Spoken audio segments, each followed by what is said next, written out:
PedSim is a Grasshopper plugin for pedestrian simulation. It can generate 2D or 3D real-time animation and informative diagrams showing movement traces, average speed or density as a heat map, and export statistics for further plotting and analysis.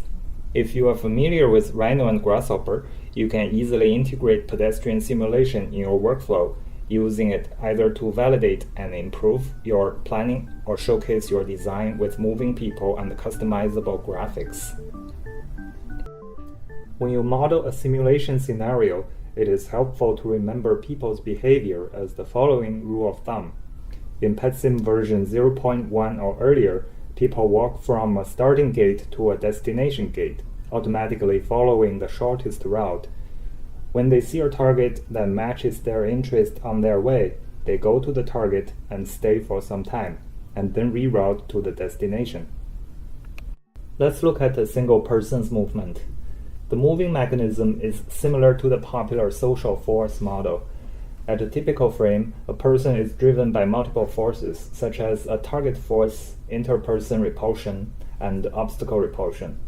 With these three forces, it is just enough to get a basic simulation running, but it is not very realistic, because people keep bumping into each other. Therefore, PedSim also uses anticipatory collision avoidance force to make people aware of potential collisions and take action earlier. Now the movement is much smoother and more convincing.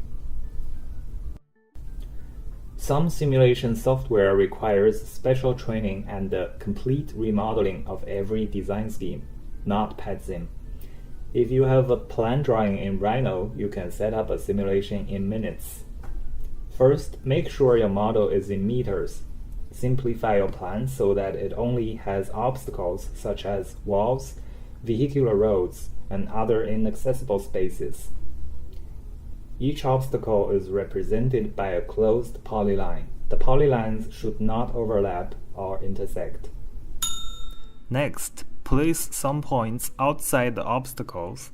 Use these points for the gates and middle targets. There are some essential components used by every PedSim definition.